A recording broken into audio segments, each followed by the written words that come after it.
Paz seja convosco, amém? Glorifico ao Senhor por esses hinos, porque não são hinos que nasceram no coração do aluno, e sim no coração do Senhor. Às vezes as pessoas acham que a ministração da palavra ou a ministração do louvor, eles são... Aí a Luísa senta lá e faz um dedômetro lá na lista de hinos lá, e a pessoa escolhe qualquer hino, mas na verdade a gente, como servo do Senhor, a gente se submete ao que Ele quer fazer. E às vezes o louvor ele fala muito aos nossos corações. Convido você a chegar um pouquinho mais cedo para você pegar todo o culto, pegar a ministração da antífona, dos louvores, para que você possa ser edificado por completo. Os louvores de hoje falam aqui comigo. Eu agradeço a vida da Luísa que tem pago o preço para estar nesse ministério que ainda junto com a nossa igreja ainda está crescendo, ainda está naquele balãozinho de ensaio. É que nem aquele bonsai que está sendo podadinho pelo Senhor e poda o meu coração, poda o seu coração e vai nos tratando e trabalhando da maneira que Ele quer. Hoje, enquanto eu tomava banho, eu orava para o Senhor falando exatamente sobre isso, falando: Senhor, a gente é tão pequenininho, a gente não sabe o que a gente pode fazer, né? Então, que a gente possa simplesmente fazer a tua vontade. Que a gente não faça nem mais nem menos. Que se o nosso bolo, digamos assim, for só um pão de ló sem cobertura nem nada, que assim seja. Mas que o Senhor seja glorificado em todas as coisas. O nosso propósito maior tem que ser esse: glorificar ao Senhor, independente do número de pessoas, independente da situação que nós estamos passando. O Senhor, Ele é digno de glória, digno de honra e digno de louvor. Amém?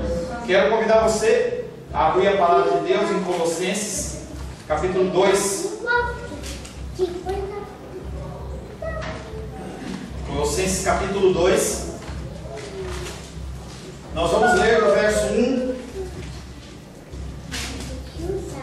em diante. Colossenses capítulo 2, verso 1 em diante. Assim diz a palavra de Deus: gostaria, pois, que soubesseis quão grande luta venho mantendo por vós, pelos laodicenses, e por quantos não me viram face a face, para que o coração deles seja confortado e vinculado juntamente em amor, e eles tenham toda a riqueza da forte convicção do entendimento, para compreenderem plenamente o mistério de Deus, Cristo, em quem todos os tesouros da sabedoria e do conhecimento estão ocultos. Assim digo, para que ninguém vos engane com raciocínios falazes. Pois, embora ausente quanto ao corpo, contudo em espírito estou convosco, alegrando-me e verificando a vossa boa ordem e a firmeza da vossa fé em Cristo. Ora, como recebestes Cristo Jesus, o Senhor, assim andai nele, radicados, edificados, confirmados na fé, tal como fostes instruídos, crescendo em ações de graças. Cuidado que ninguém vos venha enredar com sua filosofia e vãs sutilezas, conforme a tradição dos homens, conforme os rudimentos do mundo, e não segundo Cristo, porquanto nele habita corporalmente toda a plenitude da divindade. Também nele estáis aperfeiçoados. Ele é o cabeça de todo o principado e potestade. Nele também fostes circuncidados, não por intermédio de mãos, mas no despojamento do corpo da carne, que é a circuncisão de Cristo, tendo sido sepultados juntamente com ele no batismo, no qual igualmente fostes ressuscitados mediante a fé no poder de Deus, que o ressuscitou entre os mortos.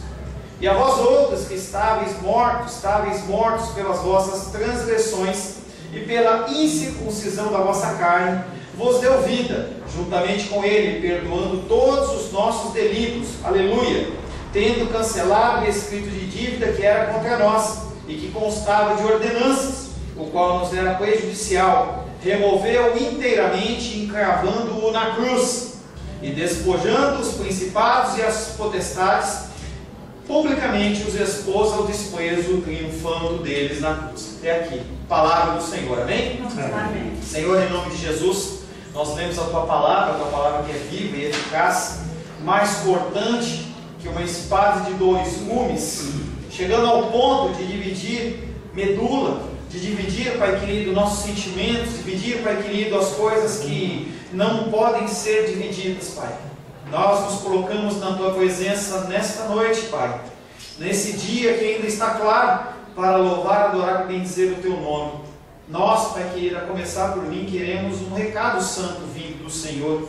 As lutas e dificuldades, Pai, tem como que nos enredado.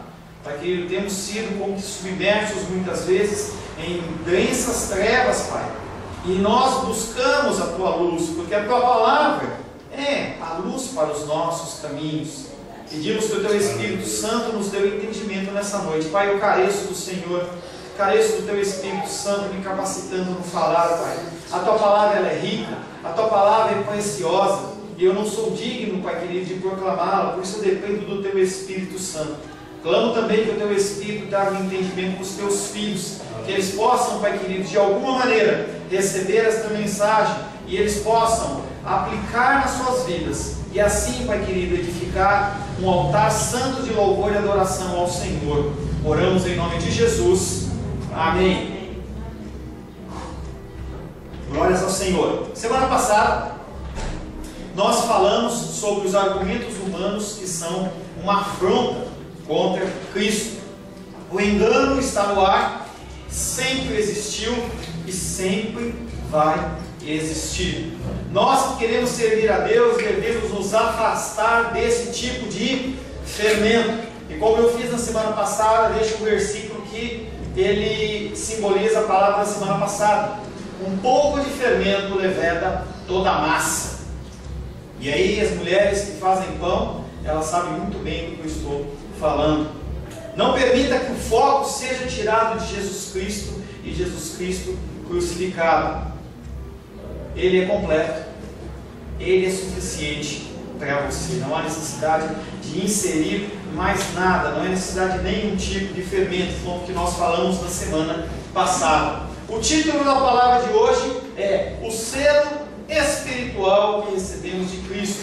Todos nós que somos de Cristo recebemos um selo, uma marca, algo que nos identifica no reino espiritual como uma pessoa que já não anda segundo os preceitos do mundo, ainda erra, ainda é pecador, mas que não anda segundo os preceitos do mundo. Esse selo deve estar sobre a sua vida, ele tem que estar sobre a sua vida, para que você possa ser uma pessoa próspera no reino de Deus. Eu não estou falando de dinheiro.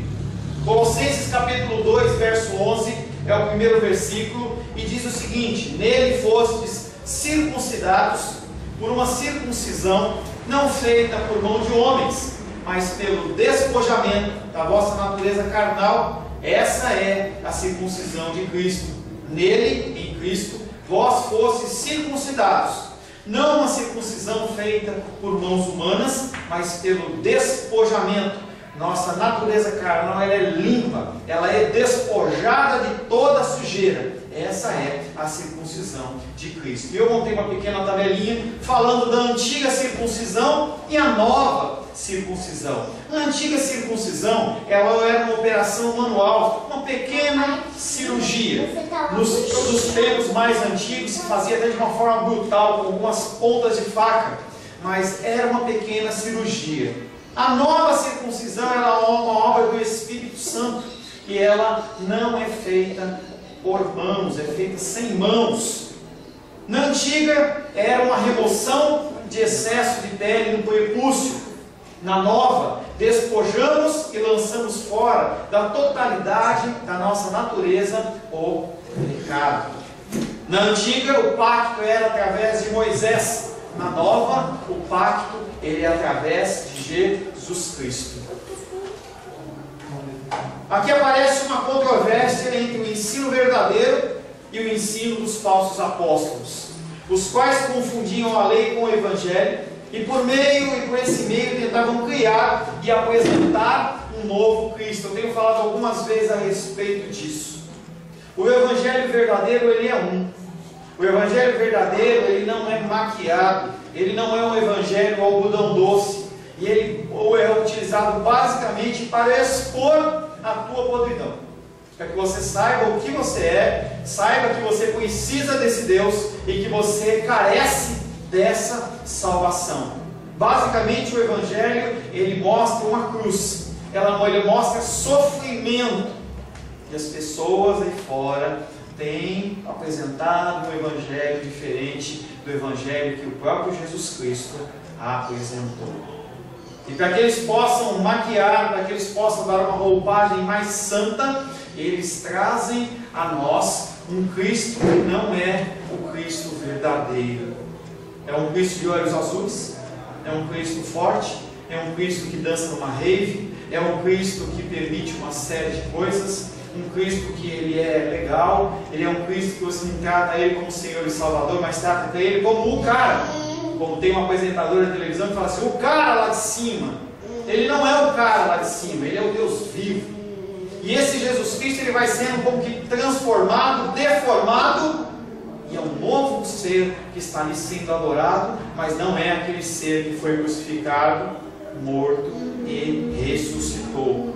Nós já lemos esse texto algumas vezes, nós vamos ler novamente. Mateus capítulo 24, versos 23 e 24 diz: então se alguém vos disser, eis aqui o Cristo, ou ei-lo ali, não acrediteis, porque surgirão falsos cristos, falsos profetas, operando grandes sinais e prodígios para enganar, se possível, os próprios eleitos. E esses homens, eles não são homens que só têm uma boa lábia, são homens que prometem a cura e acontece a cura. Eles prometem que você vai ter uma vitória financeira e você tem uma vitória financeira. Eles prometem que você vai ter uma vida emocional abençoada e você tem uma vida emocional abençoada. Pastor, então qual o problema? O problema é o que vem depois. Eles não ficam apenas nesse tipo de ensinamento, nesse tipo de pseudo-bênção, mas eles começam a colocar nos nossos pés redes. Se você já ficou preso numa rede, você sabe que quanto mais você se mexe, mais você fica preso. E eles começam a trazer ensinamentos, e você fala, não, isso parece estranho aos meus ouvidos, parece que tem alguma coisa errada. Mas ele falou que aquilo ia acontecer e aconteceu. Ele falou que eu ia ser curado e eu fui. Então eu vou continuar aqui. Eu vou continuar seguindo esse homem, mesmo que ele me afaste do Deus verdadeiro. Mas alguma coisa deve ter de bom. Não tem. São usados artifícios para te enganar. É mostrado uma coisa com uma roupagem bonita que não te leva para a vida eterna, te leva para a perdição eterna. E isso é muito perigoso. O Senhor fala, cuidado com aqueles que apenas podem matar a sua carne. Não, esse você não precisa se preocupar não, porque se você morrer, como nós temos falado em escatologia, a Lu falou hoje, a morte, ela é nossa amiga. Enquanto ela era domínio do Satanás, ela era ruim, e ela levava a coisas ruins, mas hoje a morte nos leva à figura de Jesus Cristo. Então ela é nossa amiga. Às vezes é difícil você entender esse tipo de coisa. Alguém falando com a titia, não, esse negócio de morte eu quero longe de mim. E ainda lembro da minha época de batalha espiritual em que a gente repreendia o espírito de morte, sendo que Paulo fala, eu não sei se eu morro ou se eu fico. Então as pessoas, elas pegam ensinamentos e vendem, e as pessoas ficam contentes, porque pessoalmente eu também não quero morrer. Eu estou feliz com os anjos, eu estou feliz com vocês, mas a vida com Cristo é muito melhor. E aí não pode ter esse tipo de temor. E as pessoas começam a impregnar uma série de ensinamentos que não são bíblicos. E se você não quer ouvir ensinamento bíblico, não vai em nenhum lugar. É melhor você não ouvir nada do que você ouvir besteira, porque te leva ao mau caminho. Usa a tua consciência, usa o teu racional. Como exemplo de um ritual que não nos é mais válido nos dias de hoje, nós temos a circuncisão de Moisés. Mas esse ritual, ele não só não é necessário, como ele é uma afronta ao Senhor, porque o que o Senhor fez foi perfeito e completo na cruz do Calvário. Não há mais nenhum mandamento no sentido de ritualístico. Para você ser salvo, você tem que colocar uma coisa sobre a sua cabeça. Você tem que ter um tipo de vestimenta, você tem que ter um tipo de cabelo, tem que ser comprido, tem que ser... Não existe isso. Quando você aceita esse tipo de coisa, você também está aceitando que o sacrifício de Cristo ele não é completo. O sacrifício do Senhor é completo. No caso da igreja primitiva, eles estavam com esse problema. Porque os judeus se convertiam, mas eles queriam continuar inserindo as coisas do Antigo Testamento, da antiga lei. E quando você faz isso nos dias de hoje, você permite que homens te enrolem com campanhas, com coisas mirabolantes. Você traz aqui uma parcela do teu aluguel, como eu ouvi outro dia na televisão. Se você está querendo uma casa própria, você pega o teu aluguel e você traz na casa do seu. Isso não existe, gente. Não existe.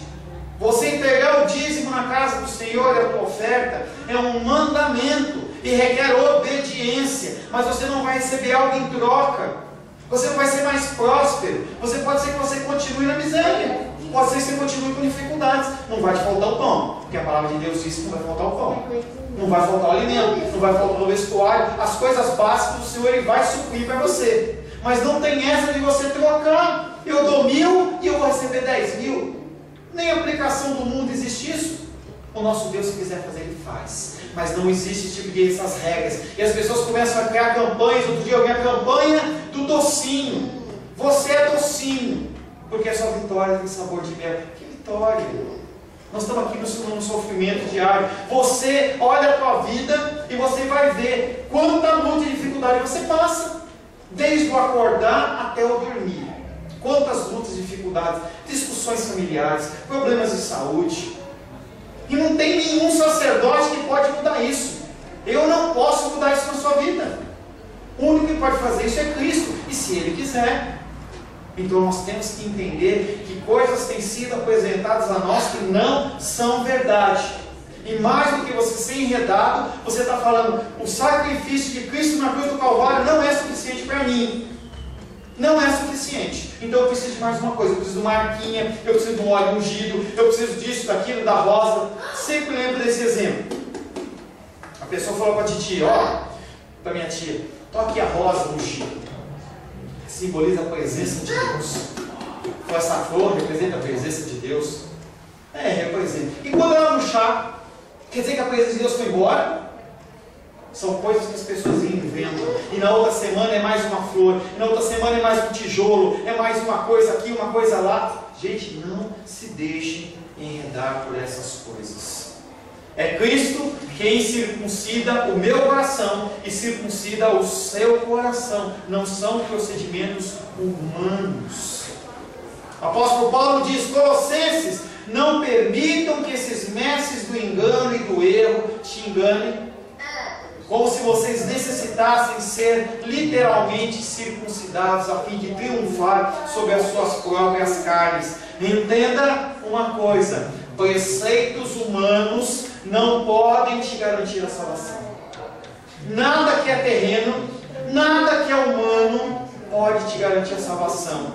Você ir para o monte não te garante a salvação. Você ser uma pessoa que jejua não pode te garantir a salvação. Você é uma pessoa que ora, você não tem a garantia da salvação. Você lê a palavra, não é a garantia da salvação. Todas as coisas que têm que ser feitas, mas que não te garantem a salvação. A salvação ela é gratuita. A salvação ela é dada pela graça do Senhor. E Ele que escolhe. Você não pode fazer nada por isso. Você não merece. Não há nada que eu possa fazer para ser digno de estar aqui na frente de vocês. Nada. Não há uma faculdade, não há pós-graduação, não há nenhum tipo de estudo, nenhum tipo de unção, nada que possa me fazer digno de estar aqui na frente. Não há nada que você possa fazer que te faça digno de estar na presença do Senhor. Nada. Nada. Nada. Preceitos humanos não podem te garantir a salvação. Número 1, entenda. Cristo morreu. Primeiro Ele sofreu. Depois Ele morreu. Depois Ele foi sepultado em nosso lugar. E Ele levou a culpa e o castigo da lei que eram meus e seus. Hoje pela manhã eu falava. Todos os pecados que você executa, que você comete hoje, e você já cometeu, foram na cruz do Calvário. A gente pode falar dos judeus, mas a sua mãozinha estava lá no chicote que bateu nas costas de Cristo, com o seu pecado. A sua mãozinha estava lá, fincando o cravo nas mãos dele, com o seu pecado, com o meu pecado. Então não acha que você é especial, não, porque você não é. Você, como os judeus, mataram o autor da vida.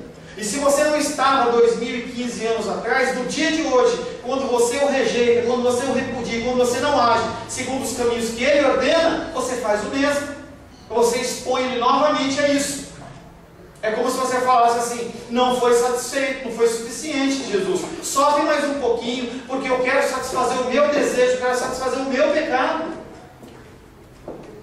Gálatas capítulo 3, verso 13 diz: Cristo nos resgatou da maldição, fazendo-se Ele próprio maldição em nosso lugar. Para nós havia apenas maldição, apenas destruição, apenas o inferno. E Ele levou sobre si, de uma forma gratuita, o nosso pecado e o nosso peso. Quando pela soberana graça nós abraçamos a Cristo como nosso Salvador e Senhor, recebemos a certeza de que a nossa antiga natureza foi embora. A partir do momento que Cristo está no teu coração, você começa um processo de santificação, de mudança. Não entenda e não acredite nesse tipo de coisa que a pessoa fala assim: ó, oxa, mágica. A partir de hoje você não tem mais isso, a partir de hoje você não tem mais aquilo. Não existe isso. É um processo. Você vai aprendendo. Da mesma maneira que você entrou no lodo, você vai aprendendo a sair do lodo e às vezes você volta. É que nem um porquinho. O porquinho você pode lavar ele, pôr ele cheirosinho, colocar quentinho no pescocinho dele, deixar na tua casa. Quando tiver um torozão e você deixar a porta aberta, a Ione que tem a casa com um quintalzão grande, deixou a porta aberta e ele vê uma poça de lama e ele volta para a poça. Esse é eu e você. Tá?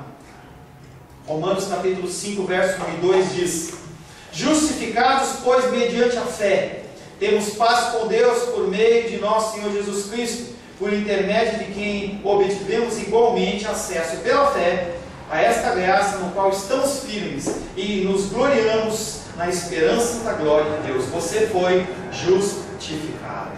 Você não é justo, mas você foi justificado.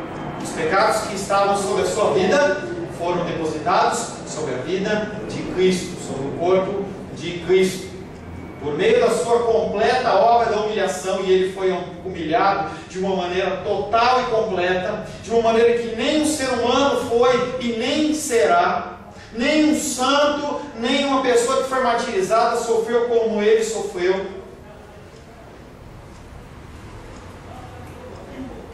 Cristo conquistou para nós a obra do Espírito Santo. Ah, que obra maravilhosa! Através do Espírito Santo você é convencido do pecado, da justiça e do juízo. Quando você está tristinho e você lê uma palavra, você ouve alguém falar alguma coisa, aquilo é como que fosse transformado e ele entra nos teus ouvidos, ele vai tomando todo o teu ser, enche o teu coração e você vai sendo cheio dele. Isso não tem preço. Tem sim, um preço de sangue. Preço do Senhor na cruz. Não veio de graça. Para nós veio de graça, mas Ele pagou o meu preço, o seu preço. João 16:7 diz: Mas em verdade vos digo, convém que eu vá, porque se eu não for, o Consolador não virá para vós outros. Se porém eu for, eu vou enviarei. Como que nós poderíamos viver hoje sem o Espírito? Como que você poderia viver hoje sem o Espírito? Sem você olhar um passarinho que está voando e você vê a glória de Deus. Em você olhar flores, hoje a gente não tem flores, mas normalmente a gente tem flores aqui. Você olha para a flor, o detalhe, o carinho, a preciosidade de Deus fazendo aquela flor, as cores no mundo. E você pode olhar para isso, olhar para a natureza e falar assim: existe Deus, existe um Deus. E esse Deus, Ele cuida de mim. Esse Deus, Ele se preocupou comigo de uma tal maneira que Ele mandou seu Filho amado para morrer em meu lugar, porque se não fosse o sacrifício de Cristo, nós estaríamos perdidos. As pessoas, elas andam pelo mundo e olham para a natureza, não vem nada. As pessoas acordam de manhã e não tem esperança.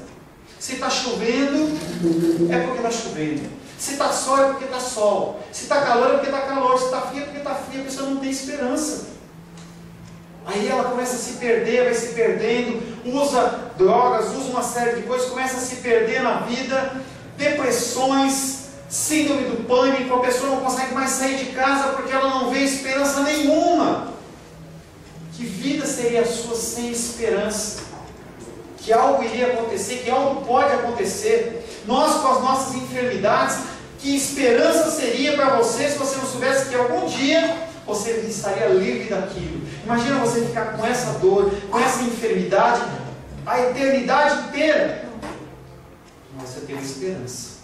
Essa esperança, ela não é trazida por coisas seculares, por coisas mundanas, mas ela é trazida pelo Espírito Santo. Esse Espírito Santo que foi trazido a partir da morte e ressurreição de Cristo. Assim, não só a justificação nos pertence, é coisa que você tem direito, porque Deus deu. A justificação está na sua vida. As pessoas não entendem isso. Se você comete um erro, comete um pecado contra elas, você magoa elas, elas começam a ficar com o coração cheio de amargura. E aí às vezes você fala assim, me perdoa, e eles não entendem. Como é isso? Depois que você virou crente, tudo é me perdoa. Você não sabe que você me magoou. Mas nós vivemos uma realidade que é diferente. É uma realidade espiritual em que o Senhor nos deu essa justificação. E nós podemos nos apropriar dela. É uma coisa linda e maravilhosa. Você ter uma esperança, você saber que os seus pecados já foram pagos. Você pode ter certeza que os seus pecados que você confessou ao Senhor, nós vamos falar um pouquinho mais de perdão no fim da palavra. Os pecados que você confessou ao Senhor, o Senhor não se lembra mais. Ninguém tem direito de poder na sua cara e falar, você fez isso. Realmente eu fiz. Mas o sangue do meu Senhor Jesus Cristo, maravilhoso, lindo, fofinho, Ele limpou tudo. Entendeu? É como quando você chega na sua casa, não sei quando você viaja, e é muito gostoso quando você vai viajar e está no hotel. E aí você sai de manhã e deixa tudo bagunçado, e aí a hora que você chega no fim do dia, ou na hora do almoço, está tudo arrumadinho. Os lençolzinhos, a toalhinha, tá lá com aqueles formatinho de folha, coisa tão bonitinha, né? Jesus Cristo fez isso com a minha vida e com a sua vida. É muito lindo você ter os seus pecados limpos da maldição eterna. O Espírito Santo implantou no nosso coração essa semente de vida. Foi Ele que implantou essa semente de vida. Consequentemente, nós não somente fomos mortos com Cristo, nós também vamos ressuscitar com Cristo. Glória a Deus por isso. Nós temos que nos livrar de tudo que é prática humana. Tudo que for ritual humano, você vai colocando de lado. Fixemos os nossos olhos em Cristo. Não se ponha naquilo que não está na palavra. Para isso, primeiro você precisa ler a palavra, querido. Se você não lê a palavra, as pessoas elas vão falar coisas que você não sabe. É que nem quando você está com uma causa na justiça. E a Carolzinha é uma nossa advogada aqui. Então, o que acontece? Se alguém levar uma causa para ela cuidar e ela não conhecer a lei, ela não vai saber o que fazer. Se a gente não conhece o que está na palavra, como é que você vai se defender? A pessoa fala coisas para você e você fala assim, deve ser verdade. Você não sabe. Você tem que ler a palavra. Mas você tem que se afastar das coisas que são do mundo. Há um tempo, na época da Reforma, que diziam um slogan, que falava assim, sola Escritura, somente a palavra. Não entra em coisas de homens, não. Se você tiver que ler alguma coisa, não leia livro, leia a Bíblia. Você pode ler livro, não tem problema. Mas você tem que ler o livro à luz da Bíblia, em especial o livro cristão. Senão, você se perde, você não sabe o que é verdade e o que não é verdade. Colossenses 2, verso 12 diz, fostes sepultados com Ele no batismo, que lindo. Com Ele também ressuscitastes pela fé no poder de Deus, que o ressuscitou dos mortos. O batismo ele não tem nenhum efeito mágico. Não é algo piripim, como no sítio do Capão Amarelo. Você entra e toda a sujeira, porque se fosse assim, toda vez tinha que trocar água. Imagina, você todo cheio de pecado, todo sujão espiritualmente, você entra na água do batismo, e aí fica toda aquela sujeira. Quem vai querer entrar na minha sujeira? Ninguém. Mas não, é uma coisa simbólica. Apesar de ser simbólica, ela é uma ordenança. A partir do batismo você não é salvo. Porque o batismo ele anda lado a lado com uma coisa muito importante que chama crença. Você tem que crer em Cristo. Você tem que crer nessa obra salvadora, nessa obra justificadora, nessa selladora. E aí quando você é batizado, você cumprindo a ordenança do Senhor, você recebe um selo. É aquele selo do começo, é o selo do Senhor. A sua testinha ela recebe uma marca espiritual que você não consegue enxergar, mas que você é selado. Não é efeito mágico. E uma coisa linda que acontece, esse símbolo que chama-se batismo, ele toma o lugar da circuncisão. Porque nos judeus naquela época, para você saber se ele era judeu ou se não era judeu, e eu acho que devia ser bem estranho isso, tinha que ter a circuncisão. Como é que a pessoa ia saber? Tinha que olhar, né? Devia ser uma coisa muito estranha. Eu não queria estar naquela época. Entendeu? Mas havia essa simbologia. Nos dias de hoje, o símbolo é o batismo. O batismo ele substitui a circuncisão. Para de rir, Lu, senão eu não consigo pegar. Eu não vou olhar mais para você. Entendeu? O ato do batismo, a Lu, para de rir com vermelho, pela cor do óculos. O batismo ele substitui a circuncisão. E é um selo. Então as pessoas elas olham para você e falam: você é cristão? Sim, sou cristão. Você foi batizado? Opa! Você foi batizado? Ainda não.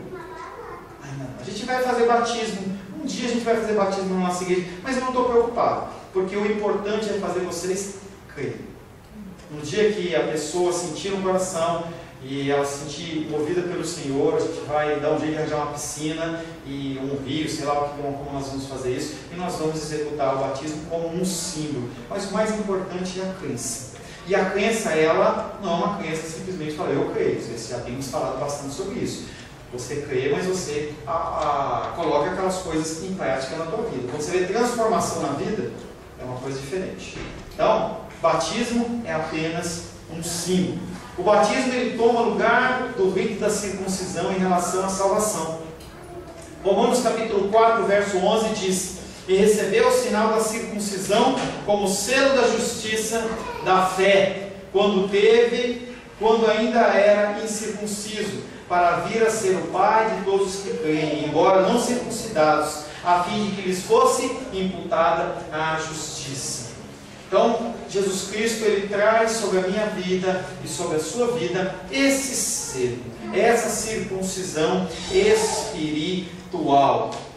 Esse selo é um sinal da união com Cristo, da entrada no seu quarto, na entrada da adoção, é como se fosse um certificado. Esse batismo, ele mostra assim, eu estou arrependido das coisas que eu fiz. E o Espírito Santo começa a trazer à tua memória, não no sentido de acusação, mas ele começa a trazer na tua memória as coisas que você faz de errado, te convence e você vai se arrependendo.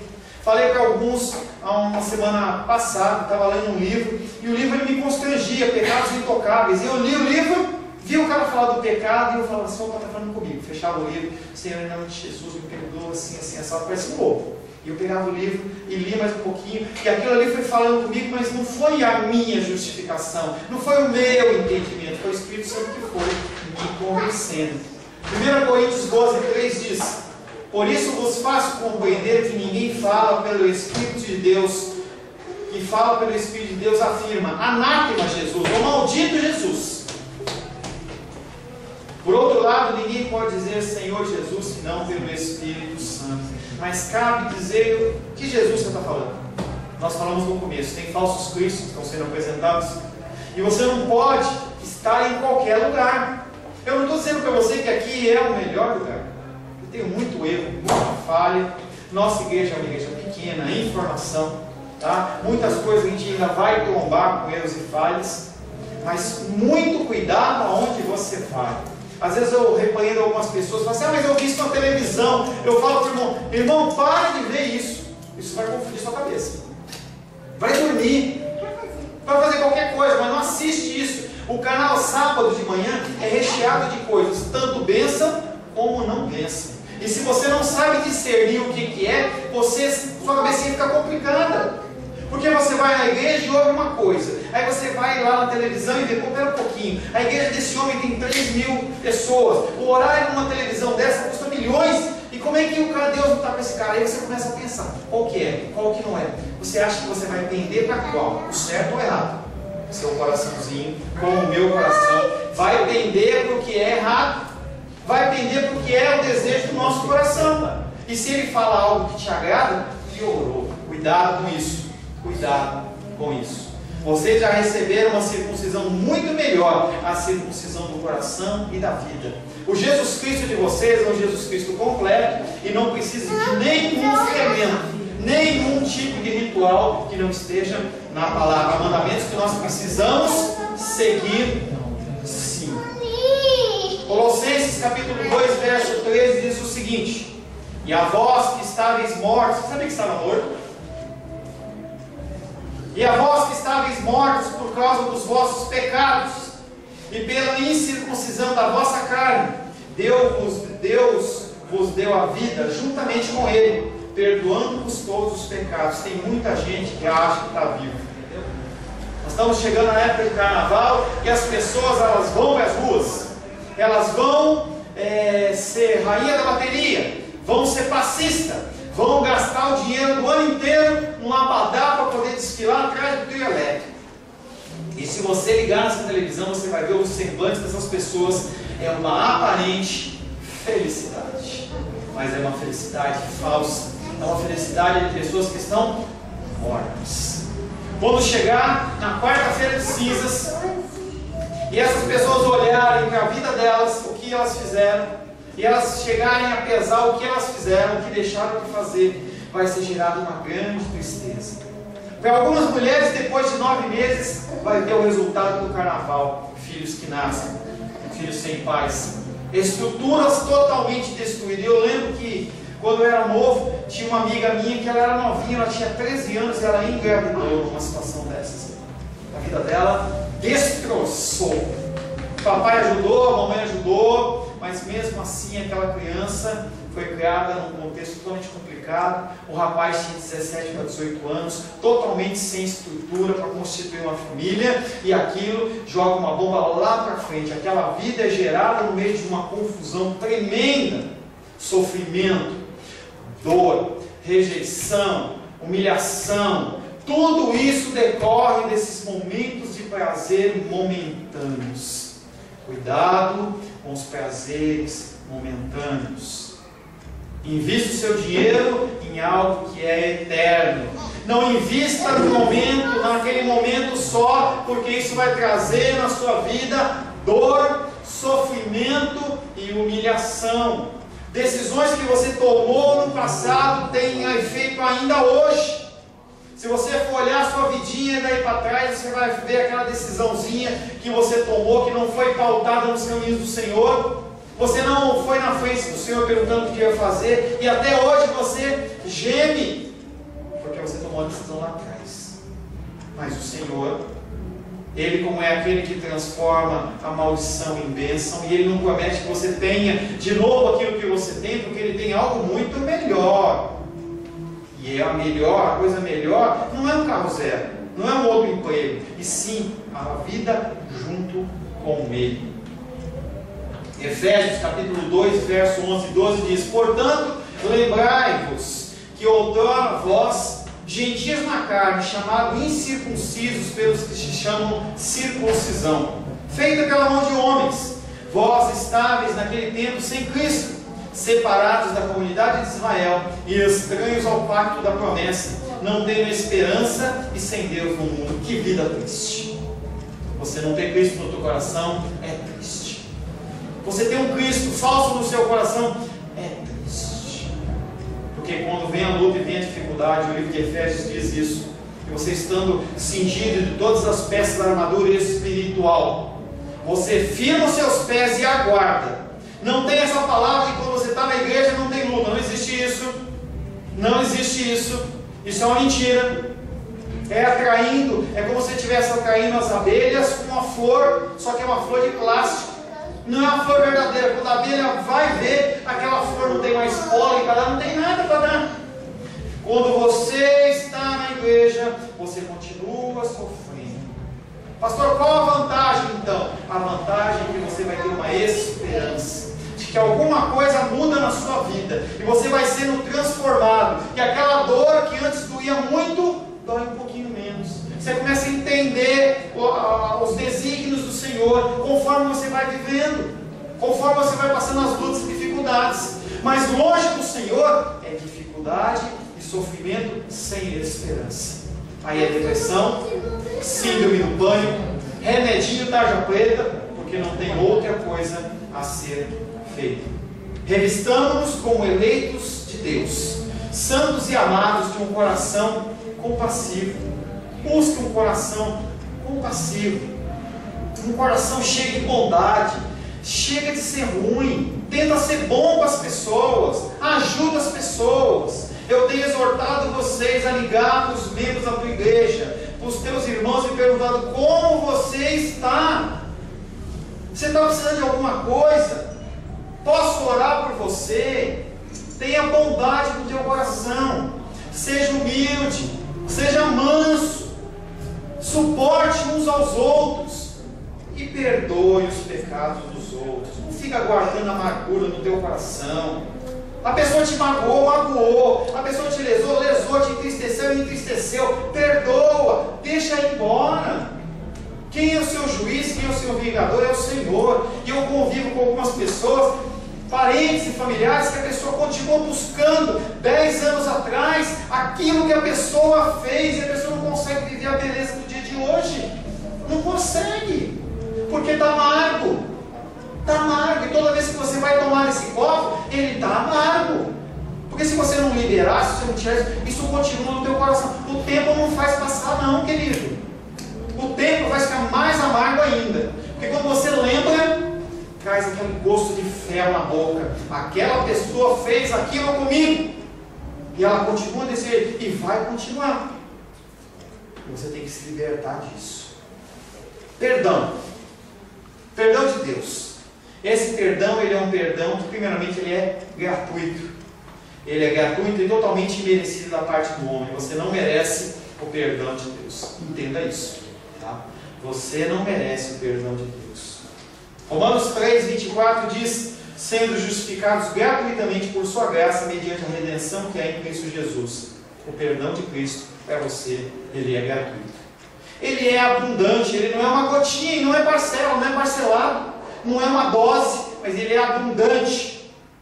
Romanos 5:20 diz: sobreveio a lei para que avultasse a ofensa, pois onde abundou o pecado, superabundou a graça. Quanto mais você pecou, mais graça você recebe. Então vou encher de pecado. Não faça isso. Não faça isso. Mas independente do seu pecado, as pessoas olham e falam assim: não, mas essa pessoa fez isso com a criança, essa pessoa fez isso com o bichinho, essa pessoa fez isso com tal coisa, essa pessoa não merece perdão. Deus perdoa. Se a pessoa pecou muito, ela recebe mais graça. Se Hitler fosse eleito de Deus, e ele tivesse arrependido, e ele tivesse num tribunal, eu duvido que você absolveria ele. Mas Cristo absolve. E aí você tem que entender que Deus é assim. Não é segundo o padrão do homem. Glória a Deus por isso. Porque se fosse colocar eu como juiz, você como juiz, só sobrava a gente. Porque para a gente é longânimo, né? A gente fala assim: ai, tadinho de mim, né? Eu tenho tantos motivos. Se você estivesse na minha vida, se você estivesse na minha pele, você ia saber o que é o sofrimento. Ele é gratuito, ele é abundante, ele é espontâneo. Salmos 86:15 diz: mas tu, Senhor, és Deus compassivo e cheio de graça, paciente e rico e grande em misericórdia e em verdade. Ele é espontâneo, ele não espera que você faça nada. Não tem nada que você possa fazer para ganhar o perdão dele. Então ele é espontâneo, ele faz sem pensar. Como é legal quando você está com uma pessoa espontânea, né? A pessoa vem e te traz uma flor, traz um presente, você fala assim: mas não é meu aniversário. Não, mas eu trouxe porque eu gosto de você. Aí ele estava chegando, eu abracei ela, e ela ficou meio constrangidinha assim, e aí que eu apertei. Aí ela falou assim: olha lá, Rosângela. Aí eu apertei ela, entendeu? Eu apertei ela. Espontâneo. Não há nada que a Ione possa dar para mim. Nada que ela possa oferecer para mim que possa comprar alguma coisa de mim. A demonstração nossa tem que ser espontânea.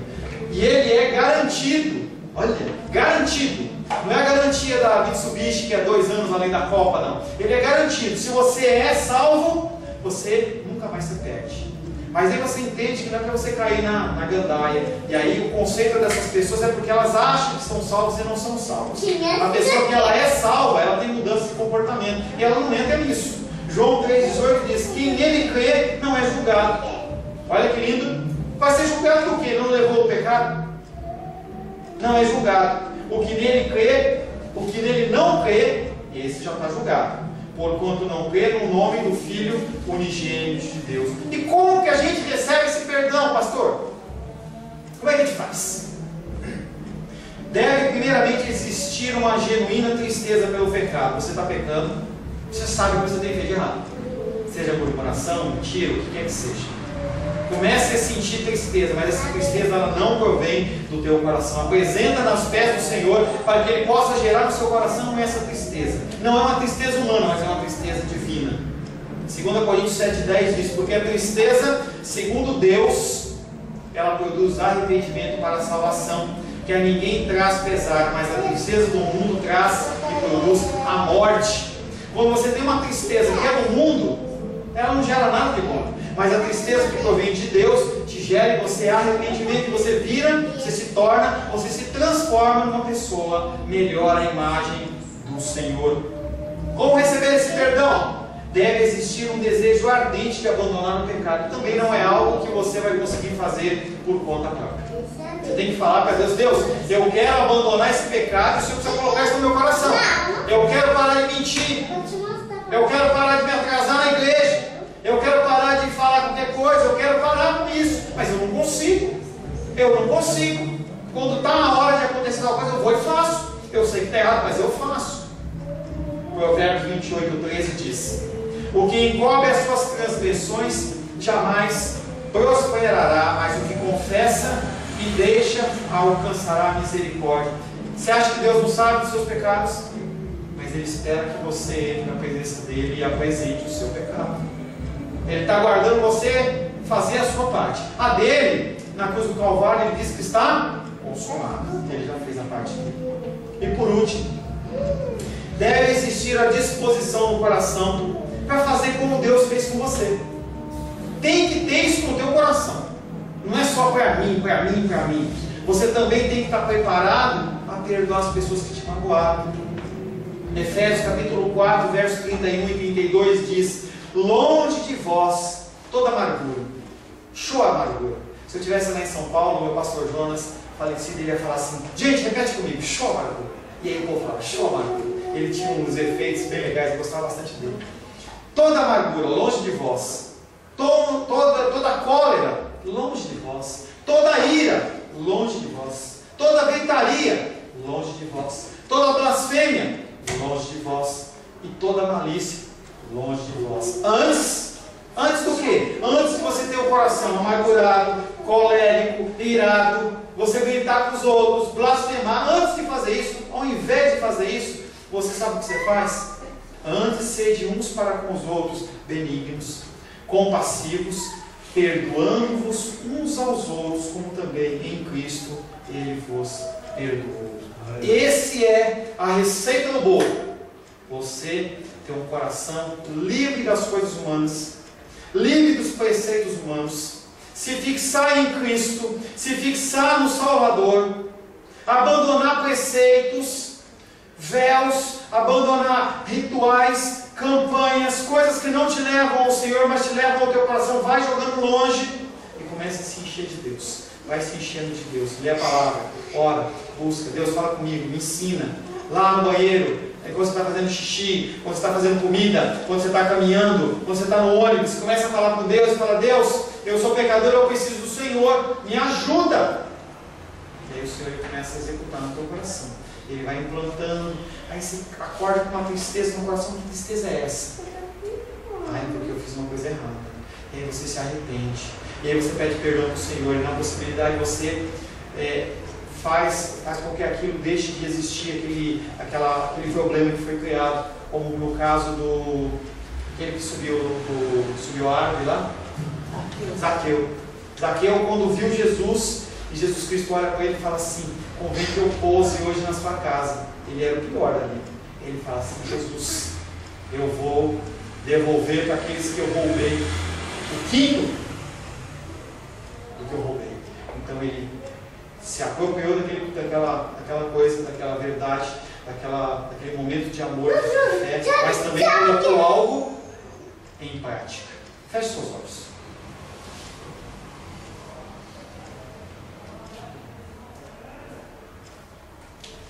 Senhor Deus, te louvamos, te adoramos e te bendizemos. Tu és o nosso único Deus vivo. Tu és aquele que reina, tu és aquele que é para sempre, maravilhoso, conselheiro, Deus forte, Pai da eternidade, príncipe da paz, aquele que reina sobre as nossas vidas, Pai. Nós nos curvamos perante o Senhor, perante a sua graça, perante a tua santidade. Queremos, Pai, que primeiramente apresentar os nossos corações. Nosso coração onde o Senhor tocou, onde o Senhor, Pai, que Ele tem gerado transformação, mas nós precisamos de mais do Senhor. Nós não conseguimos ver os nossos erros, as nossas falhas e os nossos pecados. Afaste de nós as nossas transgressões. Abre os nossos olhos, Pai, para que o que nós temos feito que não te agrada. Convence-nos do pecado. Livra-nos, Pai querido. Nos dá discernimento para que nós possamos identificar os falsos cristos que nos são apresentados, as falsas doutrinas, os falsos ensinamentos, para que nós possamos viver apenas nos teus caminhos. Te agradecemos porque o Senhor sofreu, o Senhor morreu, o Senhor ressuscitou e através da tua morte e ressurreição, o Espírito Santo pode vir a nós, selar a nossa vida. Agradecemos ao Senhor, Pai querido, pela bênção do Espírito Santo, pela bênção do batismo. Agradecemos pela justificação das nossas vidas, pela regeneração das nossas vidas. Agradecemos ao Senhor pela santificação que tu tens executado em nós dia após dia, Pai. Queremos neste momento colocar na tua vida as nossas vidas, essa semana que se inicia, e que o Senhor possa ser glorificado através de cada ato, através de cada palavra, através de cada expressão, e que em tudo o seu nome seja glorificado, exaltado e bendito, em nome de Jesus. Amém. Amém. Glórias ao Senhor.